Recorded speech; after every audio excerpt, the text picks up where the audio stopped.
Bonjour et bienvenue à votre édition hebdomadaire de cette semaine dans Dautrey, une édition qui est de retour de vacances, donc nous sommes heureux d'être de retour parmi vous pour vous présenter les informations qui se sont déroulées cette semaine. On vous parle cette semaine de conseils municipaux, entre autres de Berthierville, de Saint-Cuthbert, de Saint-Ignace, de la Visitation de l'Île-du-Pas ainsi que de la MRC Dautrey. Nous vous présentons aussi une vidéo provenant de la Sûreté du Québec en lien avec une fin de semaine de prévention de la sécurité dans les sentiers de motoneige. Donc, vraiment quelque chose qui est important si on veut profiter de ce sport vraiment en toute sécurité.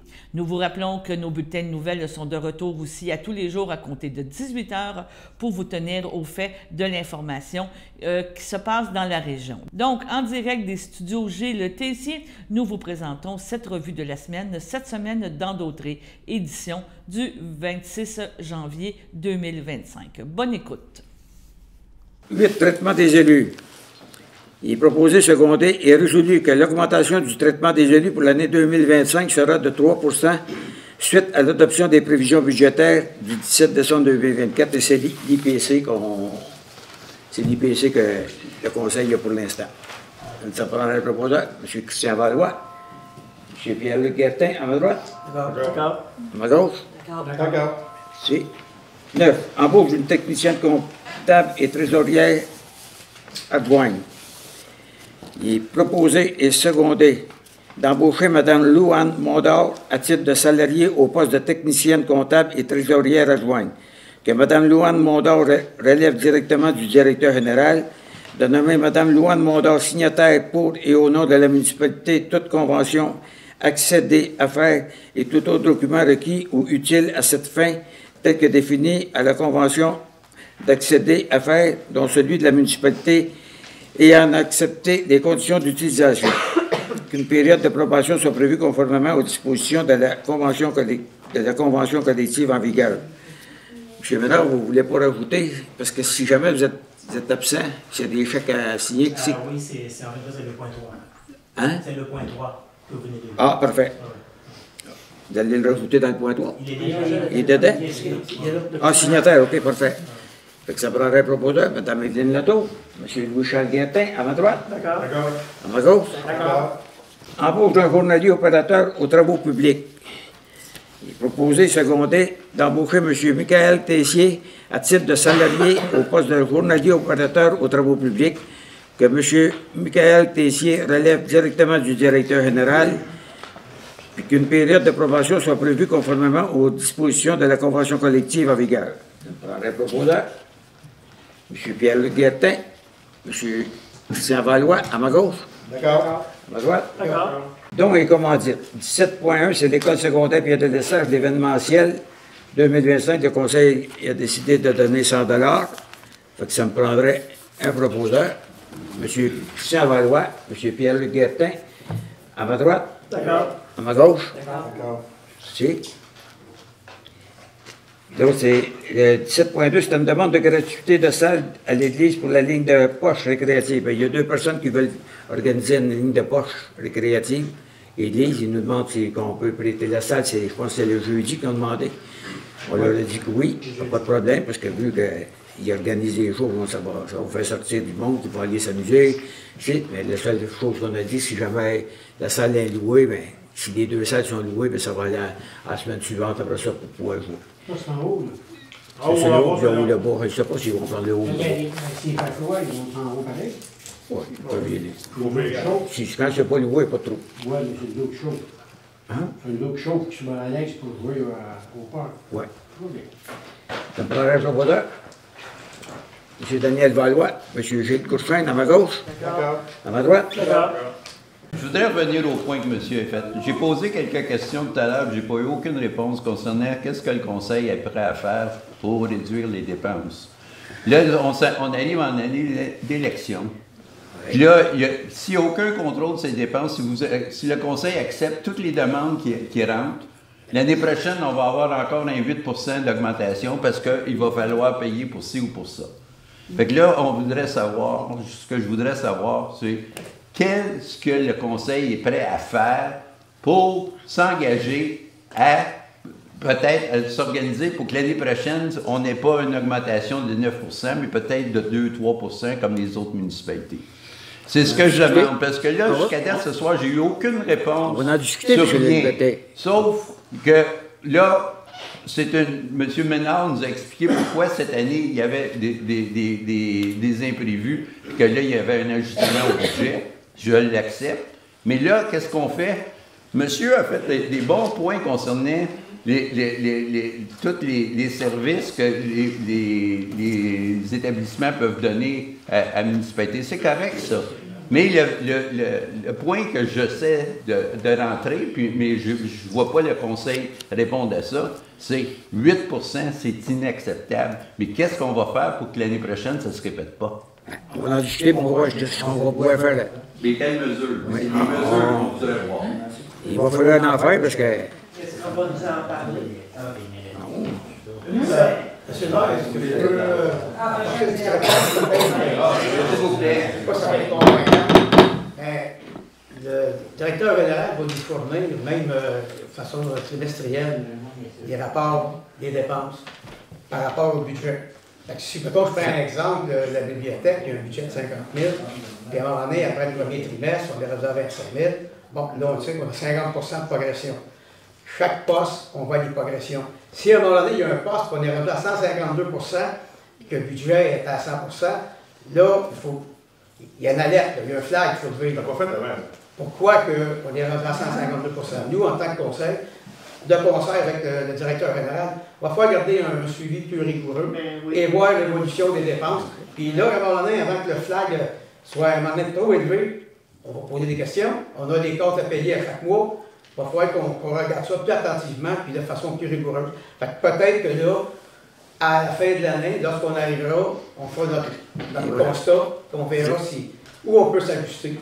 J'apprécie ça, c'est une bonne façon de fonctionner, je crois.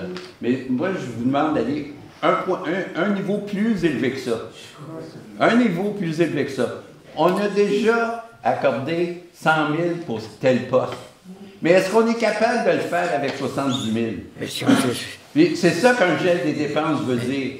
C'est qu'on regarde notre budget en l'ensemble, puis pour ne pas être dans la même situation l'année prochaine, immédiatement, on prend des mesures.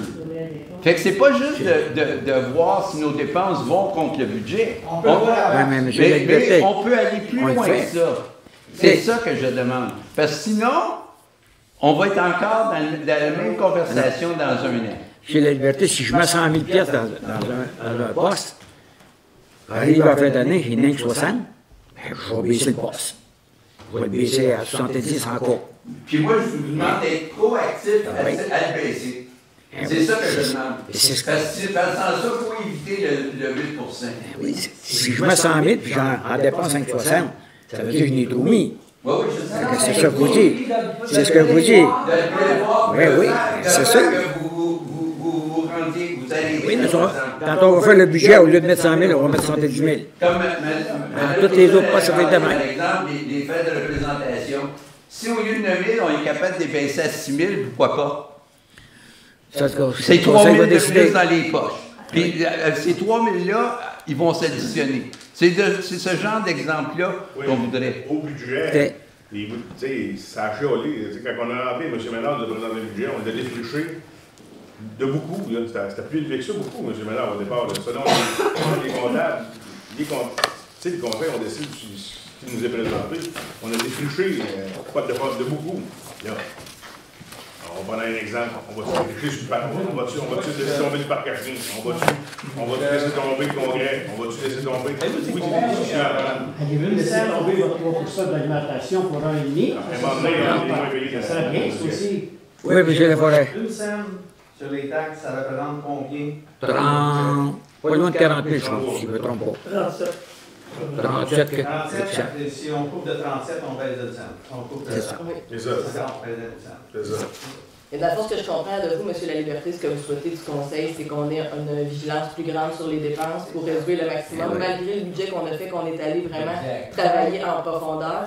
Si toutefois on réussit à récupérer des fonds et avoir enfin un coussin, ce qui nous aurait permis de ne pas faire ce qu'on a fait là. Oui.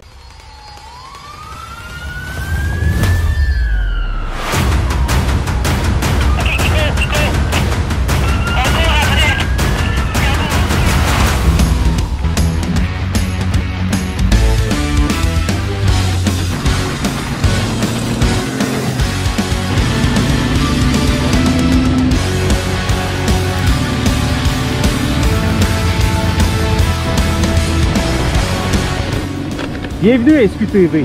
Aujourd'hui, on vous amène au cœur d'une opération de sécurité en motoneige.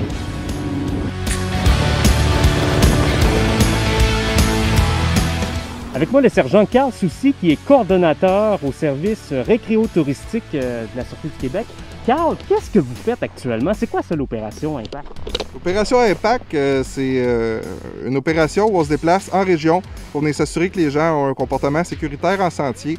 On intervient principalement près des axes routiers avec l'objectif de vérifier, s'assurer que les gens ont leur droit d'accès, s'assurer l'équipement de sécurité sur la motoneige. On contrôle aussi la vitesse et le respect de la signalisation.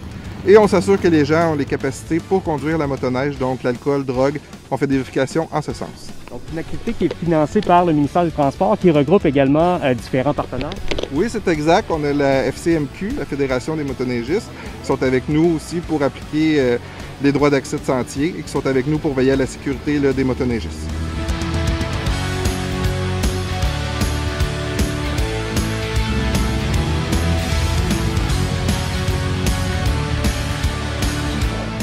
Carl! Oui, Jean-Raphaël! C'est l'hiver, il y a de la neige, il y a du vent, du froid. C'est l'heure des questions en rafale. Quelle bonne blague! Non, sérieusement, plusieurs personnes se posent des questions. Je vais t'en poser quelques-unes. D'abord, est-ce que les policiers peuvent intercepter sur des lacs? Oui, la loi des véhicules hors route donne le pouvoir aux policiers d'intervenir sur tout terrain public et terrain privé. Et d'ailleurs, je voudrais rappeler à tout le monde que la limite de vitesse est 70 km/h, même sur les lacs. Est-ce qu'on peut circuler sur un chemin public pour se rendre à un sentier fédéré? On doit se fier à la signalisation. Il y a quelques exceptions au Québec, certaines municipalités qui permettent de circuler partout à motoneige. Sinon, on se fie à la signalisation, qui prévoit entre autres qu'on peut se rendre à une station-service ou un commerce à moins d'1 kilomètre du sentier. Sinon, il faut vraiment se rapporter à la signalisation. Que ce soit sur un lac ou sur la terre ferme, est-ce qu'on peut circuler hors sentier?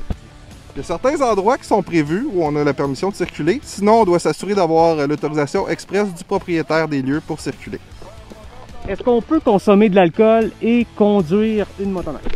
Les mêmes règles qu'en auto s'appliquent, donc c'est la limite du 0.08. Par contre, c'est fortement recommandé de ne pas consommer d'alcool, étant donné qu'on a besoin de toutes nos capacités pour conduire une motoneige. C'est une activité très physique. Est-ce qu'un enfant peut conduire une motoneige? À partir de 16 ans, on peut conduire une motoneige. Par contre, de 16 à 18 ans, ça prend une carte de compétence pour pouvoir la conduire. Il y a une exception, par contre, c'est sur un terrain privé où un enfant peut conduire sous la supervision de ses parents. Finalement, est-ce qu'un enfant peut prendre place sur une motoneige? Oui, un enfant peut prendre place. Par contre, ce que la loi prévoit, c'est que l'enfant doit faire face vers l'avant et que ses pieds doivent être sécuritairement appuyés sur les marchepieds. Donc, étant donné qu'on peut avoir à faire des manœuvres brusques et des freinages, il faut que l'enfant soit solidement les pieds apposés sur le marchepied pour qu'on soit en toute légalité.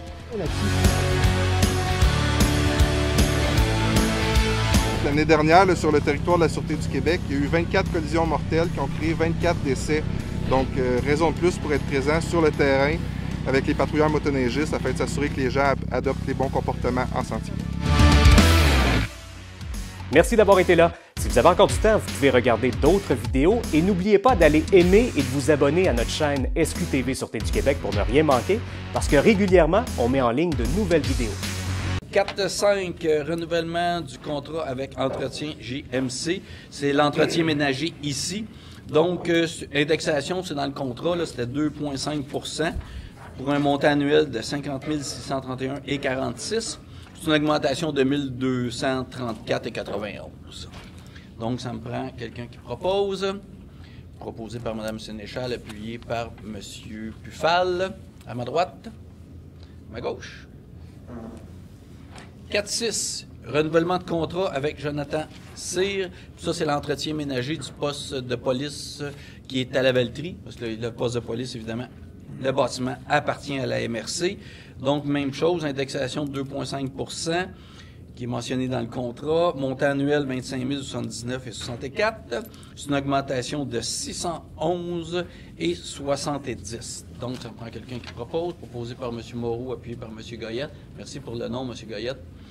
À ma gauche. À ma droite. 4-7 Fleet. Donc, c'est pour le renouvellement de notre contrat de téléphonie IP. Le montant estimé pour 2025, c'est 30 000 $. Donc, de 2023 à 2024, à tous les ans, ça a monté de 1 000 $. Évidemment, ben, Sainte-Élisabeth ne vote pas parce qu'ils ne font pas partie de notre système de téléphonie IP. Donc, ça me prend quelqu'un qui propose, proposé par M. Barthes, appuyé par Mme Sénéchal à ma droite. 4.13, couverture cellulaire. Donc, le gouvernement du Québec veut réussir à avoir un petit peu comme la fibre, hein, Internet haute vitesse, à couvrir l'entièreté du territoire du Québec d'ici octobre 2026. Mais il y a des problématiques, surtout en mesure d'urgence. Donc, la procédure du CRTC qui impose certaines conditions. Fait que la FQM nous propose une résolution pour demander au gouvernement fédéral, au CRTC, de modifier la réglementation qui nuit à ce déploiement-là. Donc, ça me prend quelqu'un qui propose, proposé par M. Bellemare, appuyé par M. Goyette. Donc, à ma gauche, à ma droite. 4.15. Oui. Récipiendaire du prix d'excellence de l'Institut administratif public du Québec pour le projet d'Autrib branché. L'Institut d'administration publique du Québec, d'Autrib branché, comme vous le savez, c'était dans le cadre du... C'était quoi le... Dans quel programme? C'était administration municipale, hein, je pense? Oui. C'est ça. Donc, la MRC de Dautrey, à travers le Québec, a remporté le premier prix. Donc, un immense bravo, premièrement, à tous les élus. Hein? On décide, mais aussi à toute l'équipe du service des télécommunications qui ont mis en place pratiquement 1000 km de fibre optique sur notre territoire. Donc, c'est vraiment un prix incroyable. Donc, ah!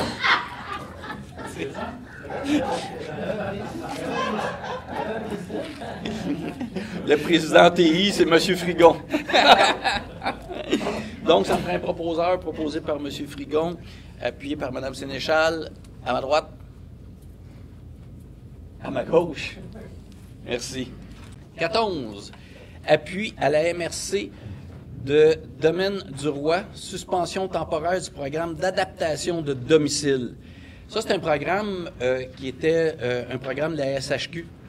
Donc, quelqu'un qui voulait avoir l'adaptation de sa maison pour une rampe pour personnes handicapées ou à l'intérieur. C'est un programme de subvention qui est administré par la MRC, mais qui était financé par la SHQ. Donc, ils ont mis fin à ce programme. C'est ce qu'on appelle ne pas être en austérité. Hein? Fait que c'est coupé. Donc, évidemment, c'est pour une résolution disant que ça n'a aucun bon sens de mettre fin à ce programme-là qui était populaire et qui aidait des gens pour pouvoir rester chez eux quand on se retrouve avec un handicap. Donc, ça me prend quelqu'un qui proposé par M. Turcot, appuyé par M. Goyette. 12.6, sécurité publique. Entente cadet policier avec la Sûreté du Québec pour la signature. Donc, vous avez tous vu la répartition, c'est pour demander 8 cadets sur notre territoire. Tout le monde, vous le voyez, on a des cadets de la Sûreté du Québec qui sont rattachés directement à la Sûreté du Québec, qui patrouillent toutes nos villes, dans nos activités, et de plusieurs années. Et vraiment, ça a un impact vraiment positif. Donc, c'est pour demander d'avoir les 8 cadets. Proposé par M. Turcot, appuyé par M. Moreau. À ma gauche. À ma droite. Ici. Travaux publics, conversion d'éclairage de rue Odelle. Considérant que le conseil municipal souhaite uniformiser les luminaires de rue par un éclairage Odelle sur l'ensemble du territoire de la municipalité de la Visitation de l'Édusport. Considérant que ce sont environ 14 km de route sur lesquels les lumières et lampadaires seront changées. Considérant les objectifs du projet, consiste finalement, c'est qu'on va remplacer les lumières qui restent. On avait déjà des résolutions, on y allait par l'eau de luminaires Odelle. Cette résolution-là, elle couvre tout le restant. On les a, sont arrivés. Au lieu de faire un décompte à chaque fois, on approuve 5, on approuve 10. Là, ça approuve tout le reste des 65 luminaires Odelle qu'on a ici. Et en conséquence, les proposés par, appuyés par est résolu que ce conseil décide de terminer la conversion des luminaires Odelle, que l'installation des luminaires Odelle soit effectuée par l'entreprise de Compagnie électrique incorporée ou toute autre entreprise ayant les qualifications nécessaires. que l'achat de luminaires manquants soit effectué auprès de Lumen ou de taux de fournisseurs ayant le même modèle, que ces dépenses soient imputées au poste budgétaire 03 600 03 721. Est-ce que quelqu'un a fait la proposition? Propose, Mme Marie-Scottchamp. Seconde. Est-ce que c'est unanime? Oui. Demande d'appui financier, école secondaire Pierre de l'Estage. Considérant la lettre datée du 16 décembre 2024 de l'école secondaire Pierre de l'Estage, dans laquelle demande est faite à la municipalité de visitation de l'Édupa, une demande d'appui financier pour la réalisation de l'événementiel de fin de secondaire 2025, il est proposé par appui et par résolu d'autoriser un appui financier de 100$ dans le cadre de la réalisation de l'événementiel de fin de secondaire 2025 de l'école secondaire Pierre de l'Estage. Que cette contribution soit imputée au poste budgétaire 02 701 90 970. Est-ce que quelqu'un a fait la proposition? M. Serge Boucher propose. Est-ce que quelqu'un seconde? Mme Marie-Scottchamp seconde. Est-ce que c'est unanime? Oui. Merci. Demande de financement CIRBI, considérant la lettre d'octobre 2024 de M. Jean Castonguay, président de la CIRBI, dans laquelle demande est faite à la municipalité de visitation de l'Édupa, une demande de commandite afin d'appuyer la participation au développement touristique régional, et ce pour une somme de 2 000 $. Considérant qu'étant une OBNL, la CIRBI se doit de gérer rigoureusement son budget, afin de mettre en valeur un paysage exceptionnel en bordure du Saint-Laurent, ainsi que la conservation des milieux humides depuis 35 ans, qu'elle offre un accès libre aux installations tout au long de l'année. Considérant que la CIRBI est un OBNL important au niveau touristique, considérant les crédits sont disponibles au budget 2025 à cet effet, il est proposé par appui et par résolu que la municipalité de la visitation de l'Édupa commandite la CIRBI pour une somme de 2 000 $ afin d'appuyer leur participation au développement touristique régional. D'effectuer cette dépense au poste des subventions comité OBNL, poste budgétaire 02 701 90 970. Est-ce que quelqu'un a fait la proposition? Mme Jocelyne Guérin propose. Est-ce que quelqu'un seconde? M. Serge Boucher. Seconde. Est-ce que c'est unanime? Oui. 10.2 demande d'aide financière Club FADOC de l'Édupa. Considérant la lettre de Mme Diane Bonny, présidente du Club FADOC de l'Édupa, dans laquelle demande est faite à la municipalité de la visitation de l'Édupa, une demande d'aide financière pour la location du sous-sol de l'église de Saint-Ignace de Loyola. Considérant le but de la FADOC est de créer une vie sociale et agréable aux personnes aînées sur notre territoire et ainsi contribuer à conserver et améliorer la qualité de vie tout en s'amusant, en s'amusant. Considérant qu'actuellement les frais de location pour offrir la diversité de leur activité s'élèvent à 4 150, considérant que la municipalité adhère aux valeurs et à la mission de la FADOC et désire promouvoir un vieillissement actif de ses citoyens, considérant que les crédits sont disponibles au budget 2025 à cet effet, il est proposé par appui et par que la municipalité de la visitation de l'Édupa octroie une aide financière pour une somme de 1 000 $ au club FADOC de l'Édupa pour la location du sous-sol de l'église de Saint-Ignace de Loyola pour l'année 2025. D'affecter cette dépense au poste de subvention comité OBNL, poste budgétaire 02 701 90 970. C'est ça. Est-ce que quelqu'un fait la proposition? Je propose que quelqu'un seconde. M. André seconde. Est-ce que c'est unanime? Oui. 10.3 demande d'aide financière Association de développement socio-culturel Vincent Plinguet. Considérant la lettre de Mme Christiane Croze et de Mme Maryse Drainville, administratrice de l'Association de développement socio-culturel Vincent Plinguet, dans laquelle demande est faite à la municipalité de la visitation de l'Édupa, une demande d'aide financière pour l'année 2025 pour organiser des activités visant à maintenir l'Église de la municipalité en bon état.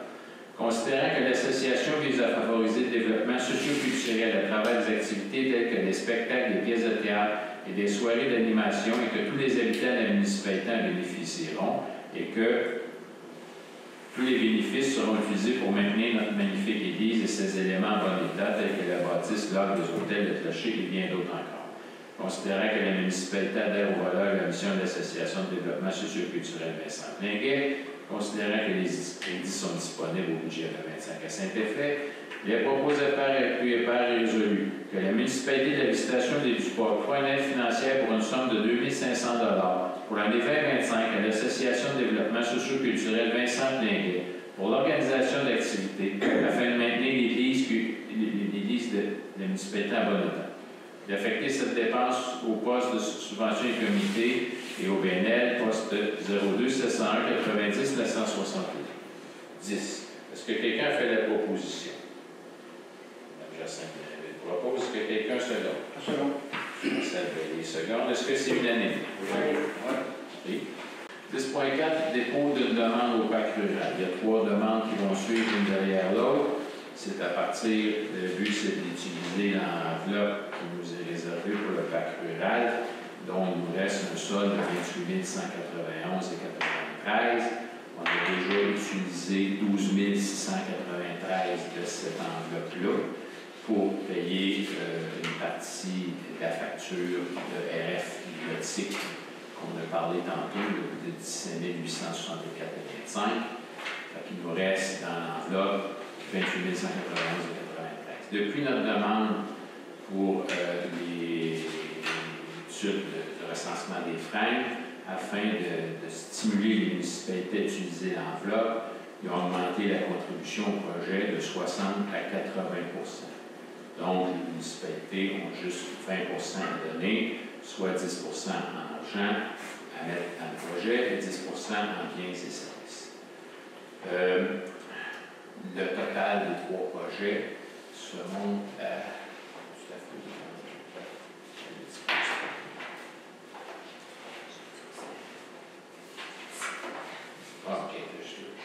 32 833 et 2, ce qui fait une contribution monétaire de 3 283 en argent et de 3 283 en service pour aller chercher 80 de ce montant-là.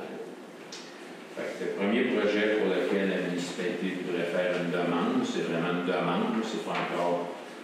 Ça ne veut pas dire que ça va se faire, ça ne veut pas dire que c'est accepté parce qu'on a déjà fait d'autres demandes dans le cadre du PAC rural qui ont été refusées. C'est le dépôt d'une demande au PAC rural, station de réparation de vélo. Considérant que le conseil municipal envisage de mettre en place une station de réparation de vélo pour la municipalité de la station de sport. Considérant qu'il est important de noter que cette station augmenterait la protection des cyclistes qui utilisent le circuit cyclable sur son territoire. Considérant que la municipalité de la visitation de l'île du Port fait partie de la Société de récréatourisme Paul Berthier et que le conseil municipal participe activement à l'amélioration et le maintien du circuit cyclable depuis plusieurs années. En conséquence, le propriétaire appuyé par et résolu que le conseil de la municipalité de la visitation de l'île du Port décide que soit autorisée cette demande au PAC rural afin de subventionner la mise en place d'une installation de réparation de vélo. Mme Nancy Gartin, directrice générale et greffière soit autorisée à signer la demande de PAC rural. Est-ce que quelqu'un fait la proposition? Mme Jacinthe Blainville propose. Est-ce que quelqu'un seconde? M. Marcel Bellé seconde. Est-ce que c'est unanime? Oui. Non, bien, c'est une demande. Ça ne veut pas dire qu'on va faire le projet. C'est dépôt d'une demande. Ça veut dire qu'on propose, on va demander au PAC rural s'il accepte notre projet. Puis s'il accepte notre projet, bien, le conseil après va décider si on le fait ou pas, à vertu des chiffres puis de la conf. Parce que là, ils vont nous confirmer un montant. Si la demande est acceptée, ils vont dire, bon, pour votre projet, on vous donne tant. Et après ça, le conseil va décider si on le fait ou pas. C'est ça qui est le principe. Ça se peut qu'ils nous disent oui, ça se peut qu'ils nous disent non, ça se peut qu'ils nous disent oui avec un montant différent de ce qu'on demande. On ne sait pas. Si on ne demande pas rien, on en a. 10.5, dépôt d'une demande de PAC rural, affiche historique. Considérant que le conseil municipal souhaite effectuer l'installation de panneaux historiques pour la municipalité de la visitation de l'île du Port. Considérant que la municipalité de la visitation de l'île du Port fait partie des 14 circuits historiques du territoire de l'Autrée.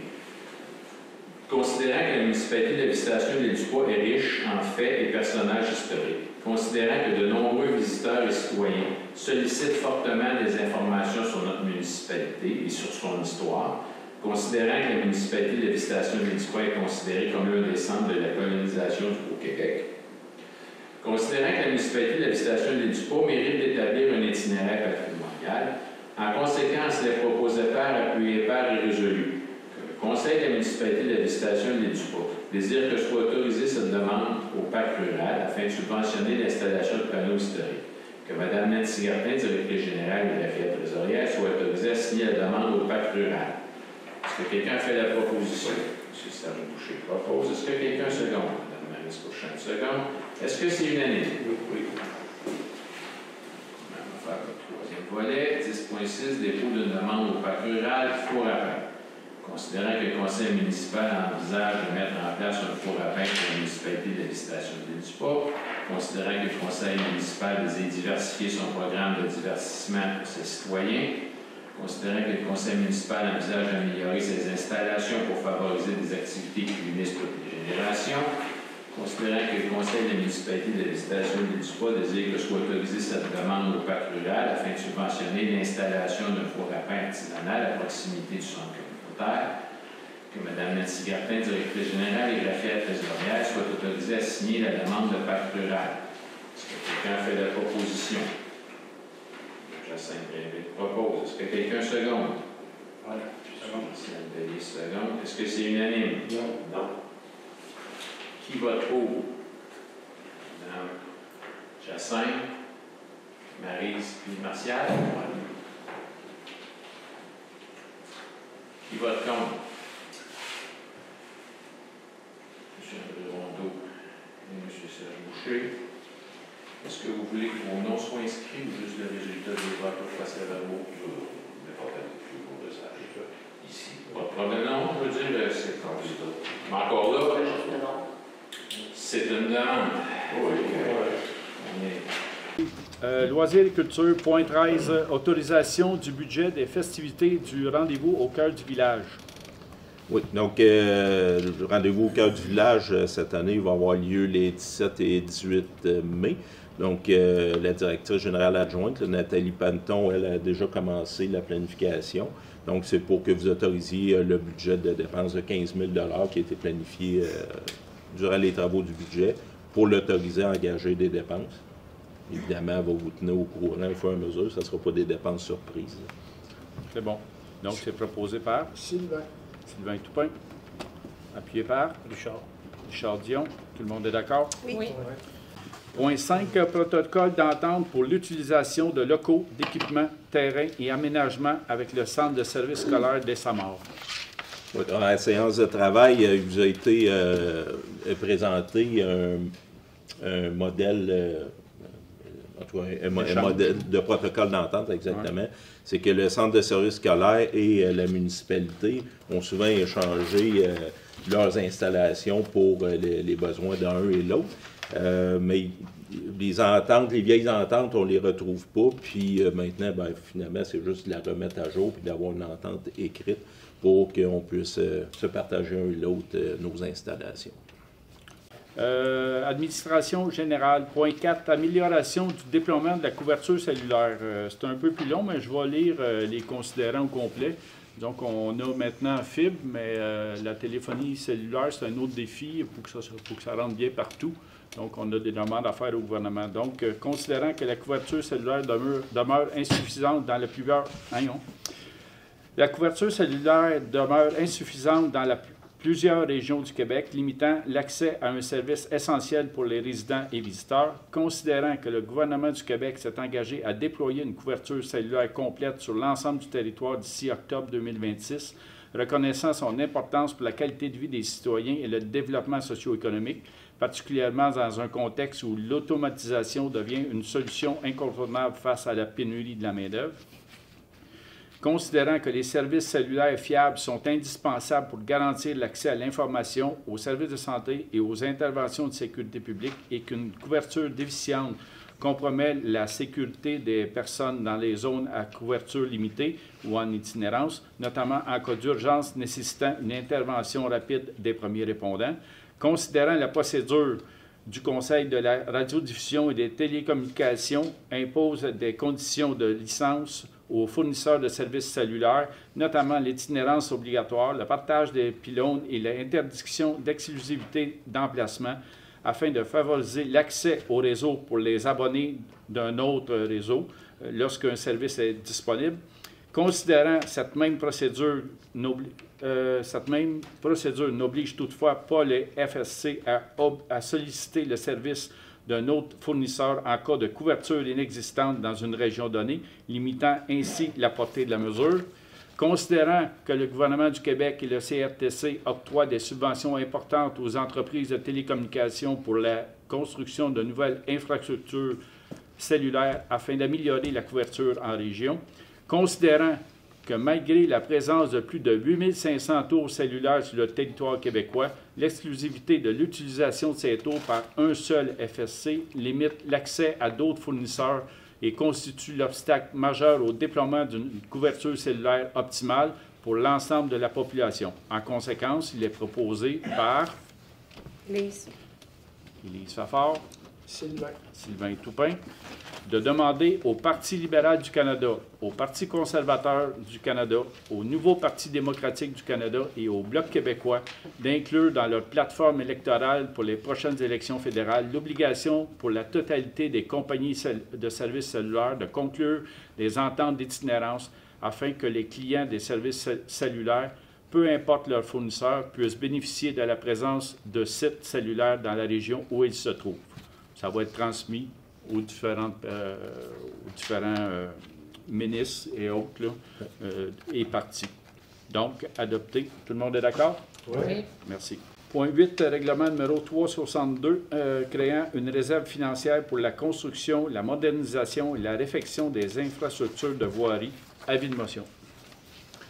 Oui. Donc, c'est le règlement qu'on discutait là, pendant la période de questions. Donc, vous allez créer une réserve financière dont les fonds vont être réservés pour la construction, modernisation ou la réfection d'infrastructures de voirie. Disons que ce fonds-là, c'est l'année passée qu'on voulait créer ça.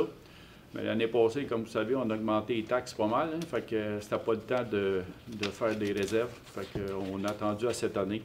C'est sûr qu'en perdant un an, bien, on a moins d'argent dans ce fonds-là. Fait qu'à suivre. Donc, l'avis de motion est donné par Sylvain Toupin. Merci. Point 9.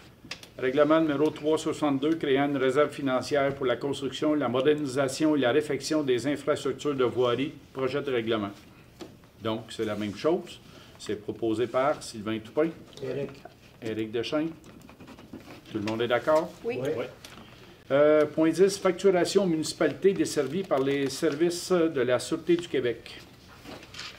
Oui, en fait, c'est une résolution que plusieurs municipalités adoptent pour faire pression sur le gouvernement ou demander à la FQN de faire pression sur le gouvernement par rapport à l'augmentation assez rapide de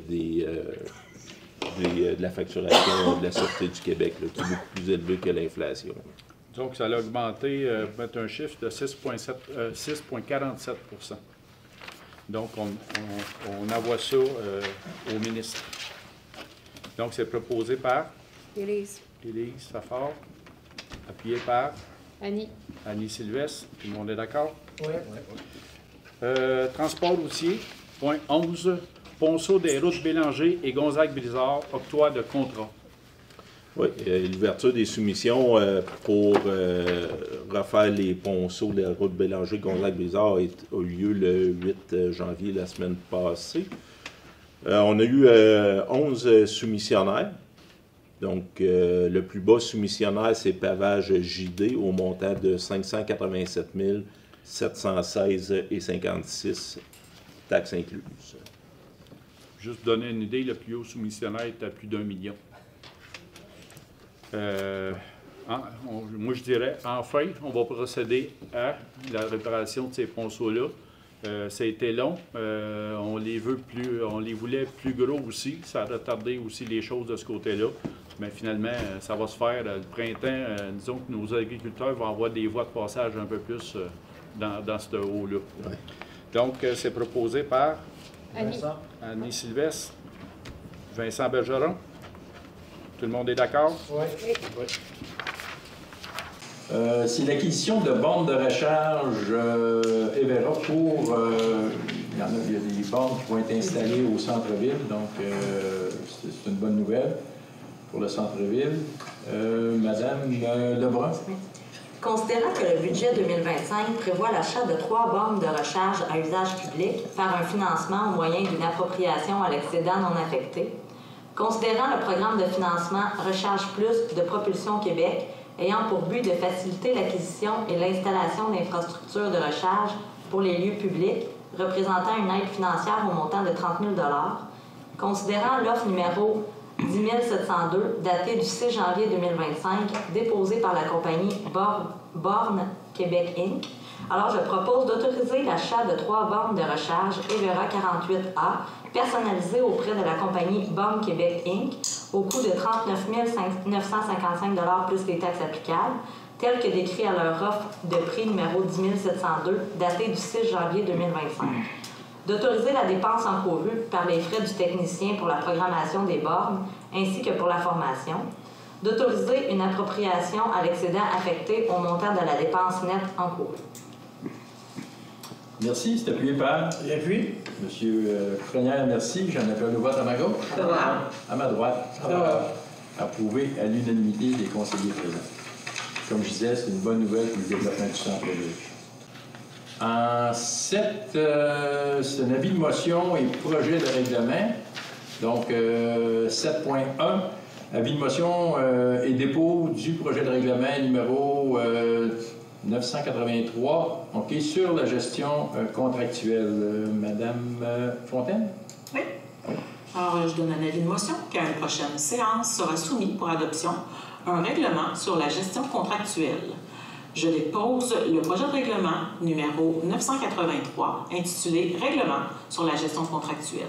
Ce règlement viendra clarifier les mesures pour l'octroi et la gestion des contrats accordés par la Ville, conformément à la loi sur les cités et villes, ainsi que des règles de passation pour les contrats en bas du seuil, obligeant des appels d'offres publics. Ce règlement remplacera le règlement numéro 976 sur la gestion contractuelle. Merci. Considérant que la Ville de Berthierville est propriétaire des terrains situés sur les lots 3 448 732 et 3 452 306, faisant l'objet de l'acte de cession publié au registre foncier sous le numéro 230-239 le 3 août 1992, intervenu avec Sa Majesté du Chef du Québec. Considérant la demande adressée le 9 décembre 2024 à la Direction des propriétés immobilières du ministère des Transports et Mobilités durables du Québec visant la levée des conditions faisant l'objet de l'acte de cession numéro 230-239, considérant l'intérêt de la Ville à favoriser le développement économique de son territoire, considérant la conclusion des négociations avec la compagnie Immeubles Roland-Sylvestre Incorporée permettant le développement des lots ci haut mentionnés. En conséquence, je propose d'autoriser le maire et la direction générale à signer pour et au nom de la Ville de Berthierville la promesse d'achat et de vente d'immeubles en faveur des immeubles Roland-Sylvestre Incorporés relative aux terrains municipaux situés sur les lots 3 448 732 et 3 452 306, tels que décrits au projet déposé le 2 décembre 2024. D'inclure à la dite promesse d'achat et de vente d'immeubles que la disposition des dits lots est conditionnelle à la signature et la publication de la main levée des restrictions d'usage faisant l'objet de l'acte de cession numéro 230-239. Merci. C'est appuyé par? Sylvain Destrempe, depuis. Monsieur Destrempe, merci. J'en appelle au vote à ma gauche. Favorable. À ma droite. Favorable. Approuvé à l'unanimité des conseillers présents. Donc, ça, on comprend que c'est un projet de développement qui longe l'autoroute 40. 6, maintenant, c'est loisirs et culture. Donc, 6.1, le club de pétanque. Autorisation de l'utilisation du parc Vaudreuil. Monsieur Frenière. Considérant la demande déposée par le représentant du club Les Boulistes visant le retour des activités de pétanque au parc Vaudreuil de Berthierville à compter de la saison 2025 et ainsi faire partie de la programmation des activités de loisirs. Considérant que le club est membre de la Fédération de pétanque du Québec et désire également implanter un club-école de pétanque à Berthierville, en conséquence, je propose d'autoriser l'établissement d'un protocole d'entente en faveur du club Les Boulistes ayant pour but de permettre l'utilisation du parc Vaudreuil pour la tenue des activités de pétanque à compter de l'année 2025. Merci. C'était appuyé par? Je l'appuie. Madame Lebrun, merci. J'en ai pas le vote à ma gauche. Favorable. À ma droite. Favorable. Approuvé à l'unanimité des conseillers présents. Donc, en 5.2, le groupe d'entraide dans toute amitié, c'est un soutien financier dîner aux écoles primaires. Monsieur Darvaux. Considérant la demande de soutien financier reçue le 11 décembre 2024, présentée par le groupe d'entraide en toute amitié, à l'égard des dîners offerts aux écoles primaires du Chemin du Roi à Berthierville. Considérant que la Ville de Berthierville encourage les conditions gagnantes pour la réussite éducative qui passent par une bonne alimentation. En conséquence, je propose d'autoriser un déboursé de 6 000 $ au groupe d'entraide en toute amitié à titre de soutien financier pour l'année 2025 dédié au dîner servi aux élèves des écoles primaires du Chemin du Roi à Berthierville. Merci. C'est appuyé par? J'appuie. Monsieur Frenière, merci. J'en appelle le vote à ma gauche. Favorable.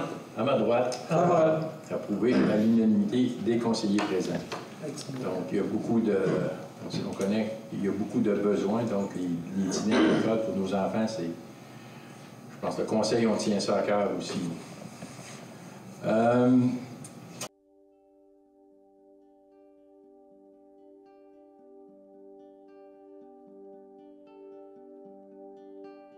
On va commencer debout. Donc, je vous rappelle que c'est le dernier cours de la série. Là, j'imagine que tout le monde est au courant. J'en ai parlé la semaine passée. J'ai envoyé une infolettre et j'ai fait l'annonce sur Facebook. Et puis, à nouveau, là, je remercie l'équipe du CRTB, Xavier, qui est juste devant, derrière la caméra, et puis Daniel, qui est derrière l'écran. Et voilà. Fait que, on va commencer le cours aujourd'hui debout. Fait que vous pouvez vous lever.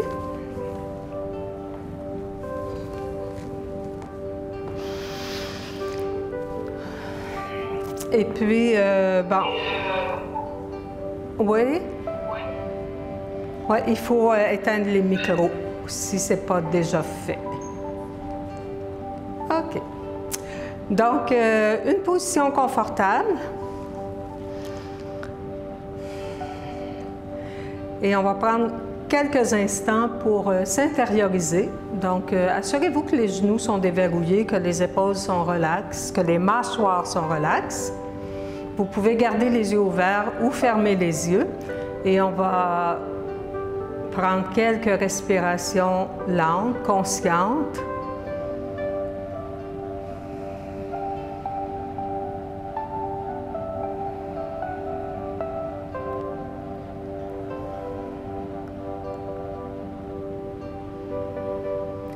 Et répétez mentalement son Sankalpa à quelques reprises.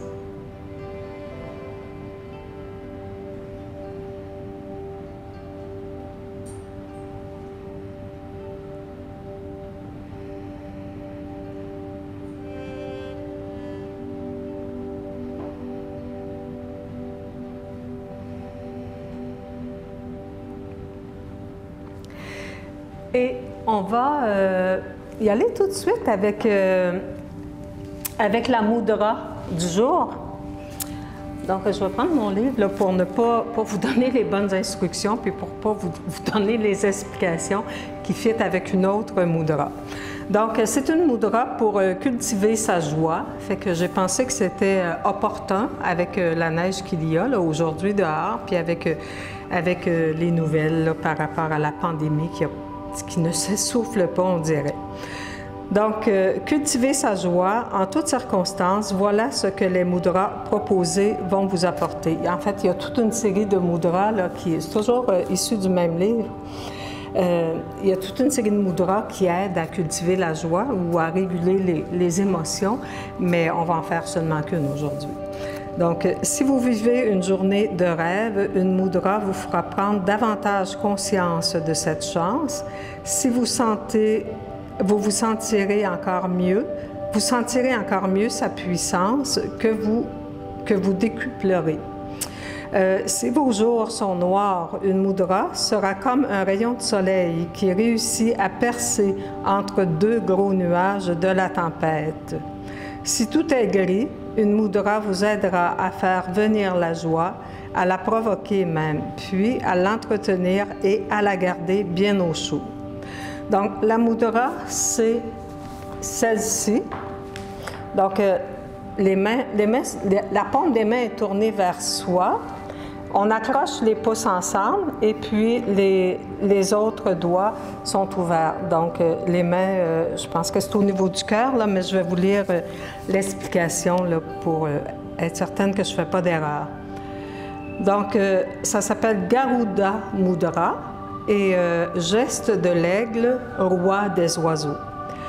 Donc, croisez les mains devant la poitrine, la main gauche restant vers l'extérieur alors que la main droite est près du corps. Les paumes des mains font face au cœur, les pouces entrelacés, les pouces accrochés et les autres doigts étendus forment les ailes d'un oiseau. Les doigts peuvent être assemblés ou écartés. Garuda Mudra cultive l'harmonie et offre un sentiment de légèreté et de liberté. On la surnomme le geste de l'aigle en la position des doigts rappelant les ailes d'un oiseau. En faisant un balayage devant l'abdomen, le nombril, l'estomac et la gorge, un alignement subtil se fait en douceur et cultive l'harmonie en offrant un sentiment de légèreté et de liberté. Les pouces activent de manière puissante l'élément feu, purifiant ainsi les organes internes, et quand les mains s'ouvrent comme des ailes, ceci active la circulation du prana, l'énergie vitale, dans tout le corps. On peut ajouter un exercice de visualisation. Donc, visualisez une cage à oiseau plutôt, grande et belle, avec un magnifique oiseau à l'intérieur sur une terrasse au dernier étage d'un immeuble en ville, près d'un grand parc. Vous ouvrez la porte de la cage, l'oiseau s'envole, il virevolte dans tous les sens, ivre de bonheur, vous le regardez, vous souriez et il revient se poser non loin de vous avant de repartir voler, voler, voler. Le spectacle vous remplit de joie tout autant que d'être à l'origine de cette libération. Et le sankalpa qu'on peut dire intérieurement, je me sens bien, je me sens libre, je me sens en joie.